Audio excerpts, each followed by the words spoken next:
চাল কুমড়োগুলো ছোট ছোট করে কেটে নিয়ে ভালো করে জলে ধুয়ে নেব। আর এদিকে আলুও ছোটো ছোটো করে লম্বা লম্বা করে কেটে নিয়েছি। এই চাল কুমড়ো আলু মাছ দিয়ে রান্না করব। পেঁয়াজ রসুন ছাড়া মাছটা রান্না হবে, শিঙি মাছ।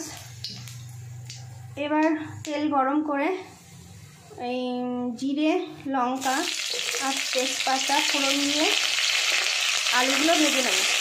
দিয়ে আলুগুলো ভেজে নিয়েছি, ভাজা পেড়া হয়ে গেছে। এবার চাল কুমড়োগুলো দিয়ে দেবো।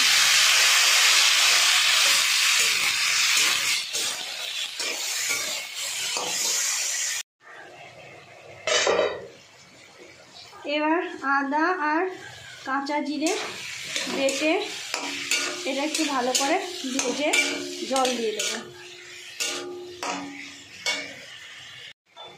মশলাটা ভাজা হয়ে গেছে, এবার অল্প পরিমাণ মতো জল দিয়ে দেবো। খুব বেশি জল দেবো না, একটু শুকনো শুকনো ভালো লাগবে, গা মাখা ঝোল। তরকারিটা হয়ে এসছে। এবার শিঙি মাছ আর ধনেপাতা দিয়ে একটু ঢেকে দেবো। হয়ে গেছে প্রায়